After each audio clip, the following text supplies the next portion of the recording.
Hi all, it's me Adarsh. Welcome back to Malabar trader. അപ്പോൾ ഇന്നത്തെ ട്രെയിനിൻ്റെ ഡീറ്റെയിൽസ് നമുക്ക് നോക്കി നോക്കാം. ഇന്ന് ആകെ ഒരു ട്രേഡ് മാത്രമാണ് എടുത്തത്. അതിൻ്റെ ഡീറ്റെയിൽസ് നോക്കുകയാണെങ്കിൽ ഇവിടെ ഫ്ലാറ്റ് ട്രേഡിൽ കാണാം. നിഫ്റ്റി 23,200 കോൾ ഓപ്ഷനാണ് എടുത്തത്. ഒറ്റ ട്രേഡ് മാത്രമേ ഉള്ളൂ. അത് SL അടിച്ച് 900 രൂപയാണ് ലോസ് വന്നത്.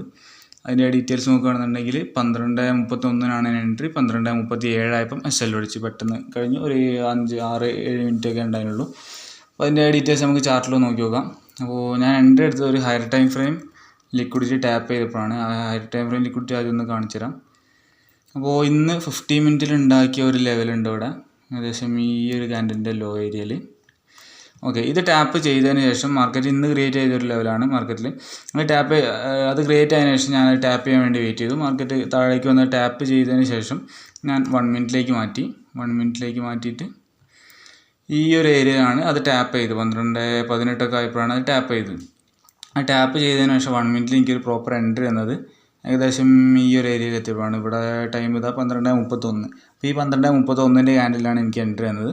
അവിടെ നിന്ന് എൻട്രി എടുക്കുകയും ചെയ്തു. 12:37 ആയപ്പോൾ ഈ ഒരു ക്യാൻഡിലിൽ SL അടിച്ചു. ഈ ക്യാൻഡിൽ SL അടിച്ചതിന് ശേഷം ചെറിയൊരു മൊമെൻ്റ് മേലേക്ക് വന്നതിന്, പക്ഷേ അതിൽ കാര്യമില്ല, പിന്നീട് താഴേക്ക് തന്നെയാണ് വന്നത്. അപ്പോൾ ഇന്ന് ആ ഒരു പ്രോപ്പർ എൻട്രി മാത്രമേ ഉണ്ടായിരുന്നുള്ളൂ. വേറെ എൻ്റെ സെറ്റ് പ്രകാരമുള്ള പ്രോപ്പറായിട്ടുള്ള എൻട്രീസും കാര്യങ്ങളൊന്നും കിട്ടിയില്ല. ഒറ്റ ട്രേഡ് മാത്രം, ആ ട്രേഡ് SL അടിച്ചു. സോ ഇന്നത്തെ ട്രേഡിൻ്റെ വീഡിയോ ഇത്രയൊക്കെ ഉള്ളൂ. ഇനി നാളത്തേക്ക് കൺസിഡർ ചെയ്യാൻ പോകുന്ന ലെവൽസും കൂടെ ജസ്റ്റ് ഒന്ന് പറഞ്ഞുതരാം. നാളത്തേക്ക് കൺസിഡർ ചെയ്യാൻ പോകുന്ന ലെവൽസ് ആദ്യത്തൊക്കെ ഒഴിവാക്കാം നമുക്ക്. ഇനി പുതിയ ലെവൽസ്, ഇപ്പോൾ മാർക്കറ്റ് ഇവിടെയാണ് നിൽക്കുന്നത്. അതിൻ്റെ തൊട്ടടുത്തുള്ള ലെവൽസ് എന്ന് പറയുകയാണെങ്കിൽ അപ്പ് സൈഡിലേക്ക് ഇന്നത്തെ ഡേ ഹൈ ഒരു നല്ല ലെവലാണ്. അപ്പോൾ അപ്പ് സൈഡ് ലിക്വിഡിറ്റി എന്ന് പറഞ്ഞത് ഈ ഒരു ഏരിയ ആണ്. ഇനി ഡൗൺ സൈഡ് നോക്കുകയാണെന്നുണ്ടെങ്കിൽ ഡൗൺ സൈഡ് ഇതിൻ്റെയും താഴേക്കുള്ള പ്രീവിയസ് മാർക്കിങ് നോക്കേണ്ടി വരും നമുക്ക്. അതിൻ്റെയും താഴേക്ക് പ്രീവിയസ് മാർക്കിങ്സ് ഒരുപാട് ബാക്കിലാണുള്ളത്. ഓക്കെ, ഈ ഒരു ഏരിയയിലാണുള്ളത്. അവിടെ അതിൻ്റെ താഴെയുള്ള ലെവൽ എന്ന് പറയുകയാണെങ്കിൽ ഓക്കെ, ഇതിൻ്റെ തൊട്ടടുത്ത് ഇവിടെ തന്നെ ഒരു ലെവലുണ്ട്. ടാപ്പ് ചെയ്തിട്ടുണ്ടോ എന്നുള്ള അറിയില്ല, നോക്കി നോക്കാം നമുക്ക്. ടാപ്പ് ചെയ്തിട്ടില്ലെങ്കിൽ അത് കൺസിഡർ ചെയ്യാം, ഇത് ഒഴിവാക്കിക്കോളാം, ഇതിൻ്റെ ഇത് ആവശ്യമില്ല. അപ്പോൾ ഒരു ലെവൽ ഇവിടെ ആണുള്ളത്. പിന്നെ അടുത്ത ലെവൽ ഇവിടെ ആയിരിക്കും ഉണ്ടാവുക. അതും കൂടെ ജസ്റ്റ് ഒന്ന് മാർക്ക് ചെയ്തേക്കാം.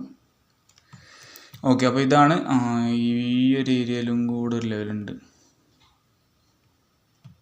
അതും കൂടെ ജസ്റ്റ് മാർക്ക് ചെയ്തേക്കാം. അപ്പോൾ താഴത്തേക്കുള്ള 3 ലെവൽസ് നമ്മൾ മാർക്ക് ചെയ്ത് വെച്ചു.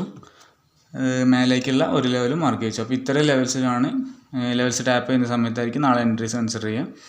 ഈ തൊട്ടടുത്തുള്ള ലെവലിൽ ടാപ്പ് ചെയ്തില്ല. അപ്പോൾ ഇത് ടാപ്പ് ചെയ്യുകയാണെങ്കിൽ തന്നെ മേലോട്ടേക്ക് ഒരു എൻട്രി നോക്കാം. പക്ഷേ മേലോട്ടേക്കുള്ള എൻട്രിക്ക് ഞാൻ കുറച്ച് കൺസിഡറേഷൻ കൊടുക്കുന്നുള്ളൂ, കാരണം മാർക്കറ്റ് നല്ല രീതിയിൽ ഡൗൺ ആയി വന്നുകൊണ്ടിരിക്കുകയാണ്.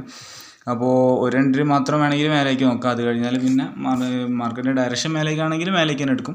അതല്ല താഴോട്ട് തന്നെ പോയിക്കൊണ്ടിരിക്കുന്ന മാർക്കറ്റാണെന്നുണ്ടെങ്കിൽ ഓരോ ലിക്വിഡിറ്റിയും മേലോട്ടേക്ക് എടുക്കാതെ മാർക്കറ്റിൽ പുതിയൊരു ലെവൽ ക്രിയേറ്റ് ആയിട്ട് താഴോട്ടേക്കുള്ള എൻട്രിക്കായിരിക്കും പരിഗണന കൊടുക്കാം. അപ്പോൾ അത്രയാണ് നാളത്തേക്കുള്ള പ്ലാനിങ് കാര്യങ്ങളൊക്കെ. അപ്പോൾ എന്തായാലും നാളെ നോക്കി നോക്കാം. നാളെ മാർക്കറ്റ് ഓപ്പൺ ആവട്ടെ. അപ്പോൾ ഇന്നത്തെ വീഡിയോ ഇത്രയൊക്കെ ഉള്ളൂ. ഇനി പുതിയൊരു വീഡിയോ ആയിട്ട് നാളെ കാണാം. Okay, by.